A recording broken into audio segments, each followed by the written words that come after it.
Yo, Burden Kahoy, pangalawang bracket, second round, mag-ingay! Alimir na yan. Pangalawang balagbaga na, pangalawang round na, magpakilala ka, kumpare. Yeah, Riz, galing pang Danghare, King Street. Yeah, what's up? Game. Yo, Riz, sa kanan natin, galing pang Tangos, medyo na late, magpakilala ka mo. Yon, sa mga hindi nakakilala sa akin, ako nga pala si Boss G, ng Kaaliansa. Ano ko lang yung aso ko na Boss Yaw PH, tapos sa asawa ko, si Rexy Bulawan. Yo! Second round, balagbagan, second bracket, nanalo ng toss coin si Morris pero pinili niyang mauna si Boss J. Unang banat, pakinggan natin. Check, Boss G, Kaaliansa.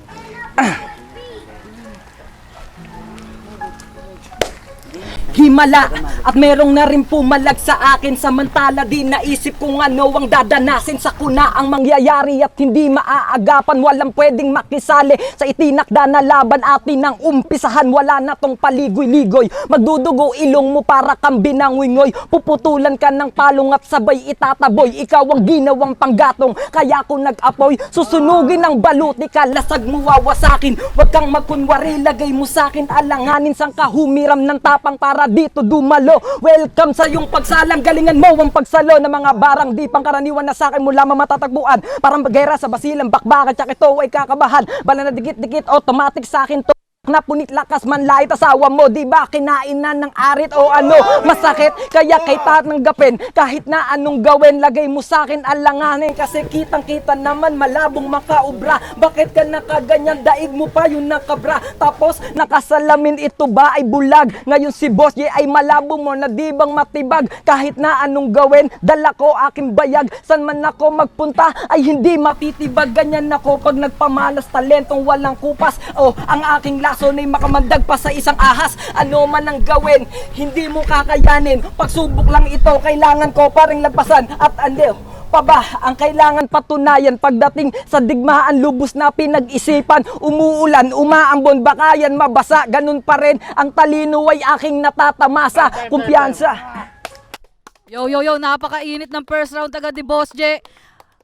Unang banat, pakinggan natin, Risk. Shish! Sige, freestyle! Yes.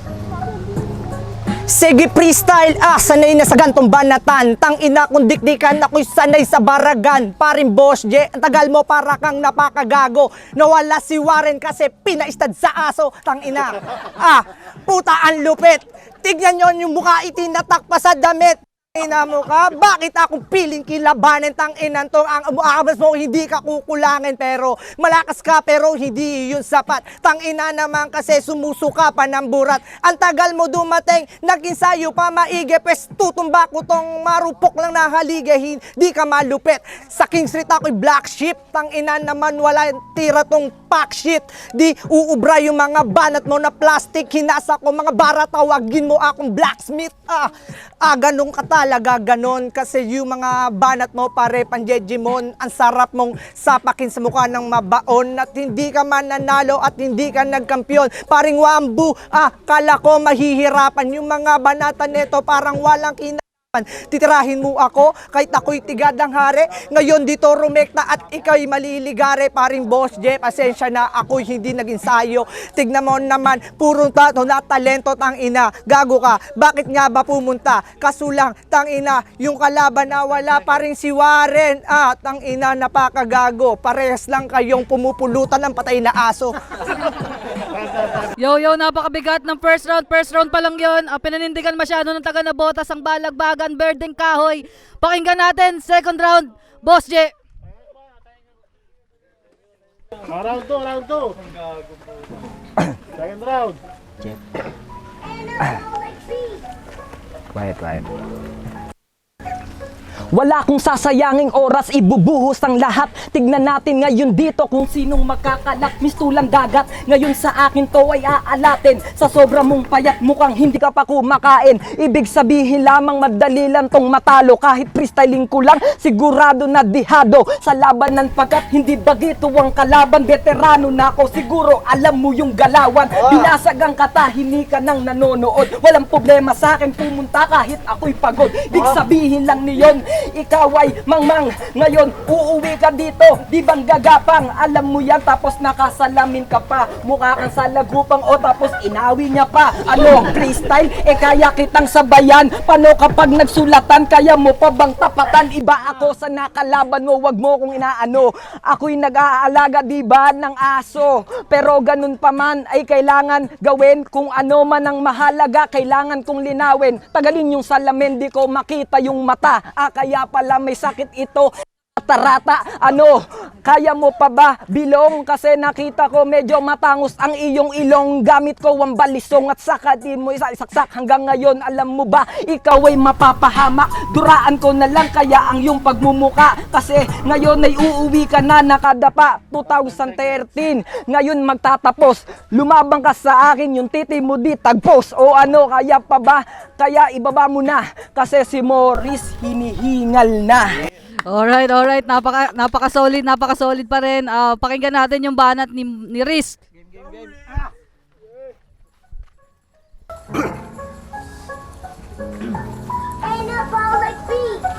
Yo! Sabi niya walang kain, pare hindi yung talk shit. Ngayon lang ako kakain kasi ikaw aking food trip. What the fuck? Ibigay mo pare na ng todo kasi nga pare ikaw dito magiging bobo kasi nga tangina ako yung tigadang hari tangina itong kalabang ko sa gitna mahahate wala akong pake kahit ibigay mo buong lakas tangina naman lahat sa akin magkakalas unang bracket di pumunta pero ito pinagtiyagaan alam mo naman kapag bumanat ikay matatadyakan pauwi iiyak ka at ikay magbibigte sabi mo walang tite ikaw hindi ka patuli. What the fuck? May suot pa to na hikaw. Tangina yung bibig mo, ito yung burat mo, aking pakaw. Tangina, ikaw ang aking pakay. Kaya ngayon, ikaw pare mahihimlay dito. Kasi nga, di naman to naging sayo. Freestyle lang na on the spot para medyo nagganado pa rin boss Jeff. Pasensya na, ikaw yung nasalo ng mga bara ko na aking tangina mo.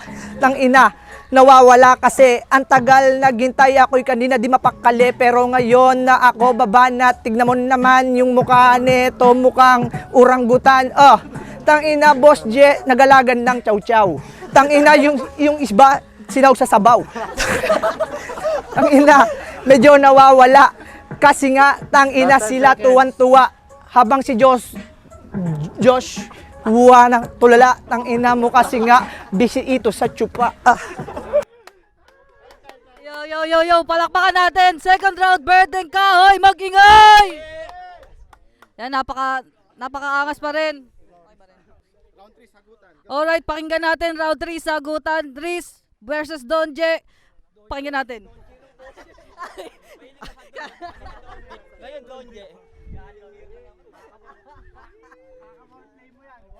2, 3, kaka-1-play mo yan!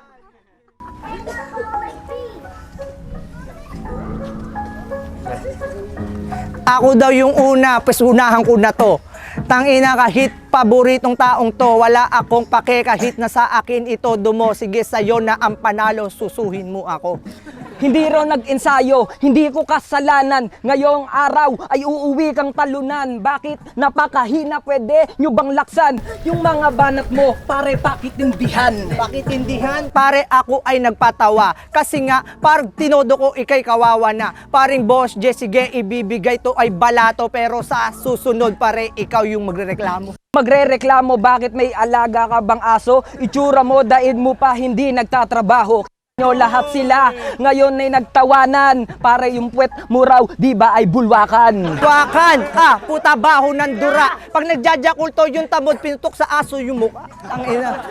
Tangina nawawala. Nagpapatawa nga pero hindi nagpatanga. Nawawala, o sige, kasalanan mo na yon. Anong pinutok sa mukha sa'yo ko, pinutok iyon. Alam mo ba kaya pagdilat mo, di ba sa umaga, namamaga bigla yung pagmumukha mo, di ba? Nagmamaga yung mukha ko, di yung totoo. Yung burat mong malaki, hinugot sa puwet ng aso. Ang ina mo, Boss J, sila talaga yung trip na love trip. Ang ina mo, eto'y faction. Paulit-ulit, puro na lamang burat. Dapat nagbabasa ka rin di ba ng aklat para yung isipan mo ay nagkakaroon ng laman. Lumabang ka halata parang inatrasan. Inatrasan, kasi nga pare yung kaibigan mo natakot. Tang ina kasi kagabi muntik mabangot.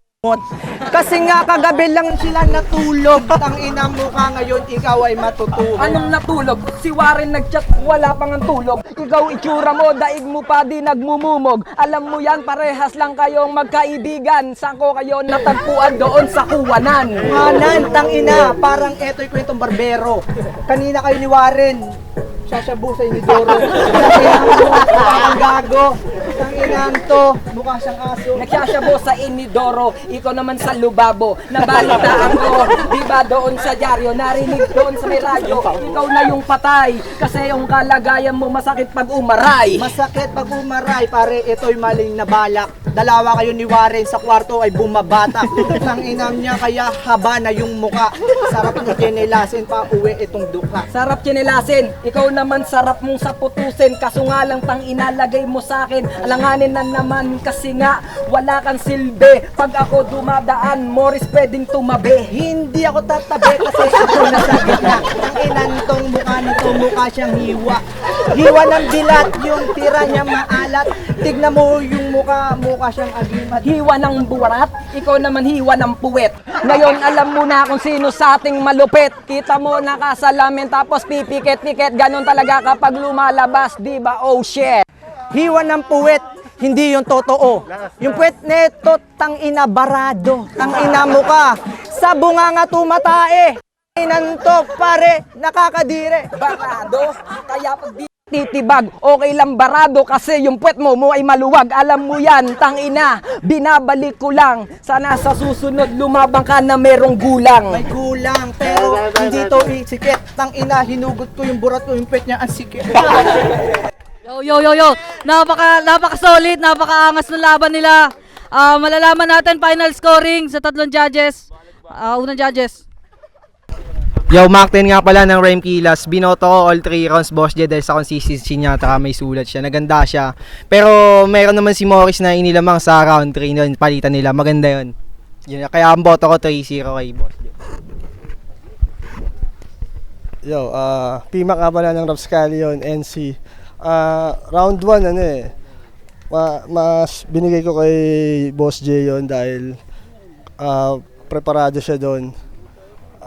Tapos round 2, may mga linya na para sa akin na gusto ko yung linya ni Morris doon. So round 2 kay Morris.